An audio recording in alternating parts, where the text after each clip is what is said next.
Assalamualaikum warahmatullahi wabarakatuh. Kita coba bahas kisruh polemik pemakzulan Gus Yahya PBNU ya. Menarik sekali dari eh, ketika ada undangan Kiai Sepuh di Jombang, Tebuireng ya.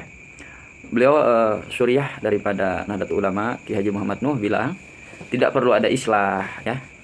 Yang islah itu kalau adanya islah itu ketika ada eker-ekeran. Eker-ekeran itu islah terjadi kalau dua orang saling ribut. Dalam tanda kutip, dua orang ini tidak melakukan salah, tapi emang ribut, ada ribut-ribut kecil.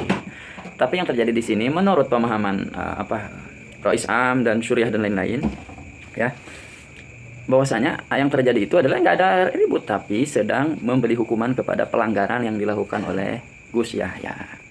Jadi nggak lagi kebencian lah, nggak ada. Ini bentuk ketegasan para ibaratnya kan yang ada di jajaran atas PBNU dari Suriah ya kepada Tanfidiyah ya yang melaksanakan atau melakukan pelanggaran menurut pemahaman perspektif Suriah. Jadi nah saya bilang Profesor Ma'ruf, saya bilang nggak mau kiai profesor karena beliau mantan presiden, mantan MPR juga.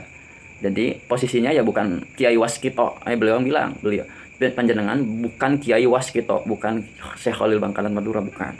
Jadi nggak harus didengar, jenengan nggak harus didengar. Jadi nggak usah ada islah, wahai Profesor Ma'ruf ya.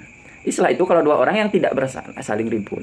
Sementara di sini bukan eker-ekeran, tapi ada menurut pemahaman Rois atau menurut Syuriah ada pelanggaran berat yang dilakukan oleh Ketua Tanfidiyah, Ketua Umum itu Gus Gus Yahya. Itu pemahaman mereka. Saya tidak mau pro atau kontra yang mana. Ini kita bahas secara analisis kajian peradaban Islam.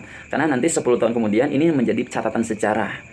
Ya, ibaratnya kan fenomenal. Kenapa? Pertama kalinya ada pemakzulan ketua Tanfidiyah, pengurus besar Nahdlatul Ulama. Ya, ada menurut Profesor Jamali Sahrodi, seorang juga yang petinggi guru besar sejarah atau guru besar pendidikan di Cirebon. Menurut beliau Gus Yahya itu mau seperti mirip dengan Gus Dur. Caranya hampir mirip. Namun beda makom, beda wiridnya. Akhirnya sekali tebas langsung tumbang. Sedangkan Gus Dur ya belum tumbang-tumbang, mungkin beda wiridnya, beda makomnya. Itu menurut candaan-candaan profesor di Cirebon. Saya bilang tapi gak usah baper. Orang-orang NU itu tidak baperan. Ya, orang-orang NU itu tidak marahan. Ambil ini sebagai pelajaran. Kita lihat saja. Semuanya itu berdasarkan kok. Para Suriah, Rois Am itu punya dasar kok. Dan Gus Yahya mau mengajukan banding punya alasan kok, nggak apa-apa, silakan. Yang penting dengan baik. Inilah realitas yang terjadi kepada ormas terbesar di dunia. Ya, karena PBNU termasuk ormas terbesar di dunia, mau struktural non strukturalnya, yang ada kartanunya, yang non kartanunya, mau orang yang nggak punya kartanunya yang melakukan tahlil ya termasuk warga Nahdliyin.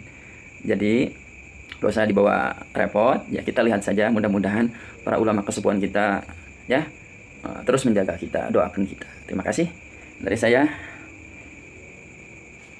santri Cirebon ya. Terima kasih. Wassalamualaikum warahmatullahi wabarakatuh.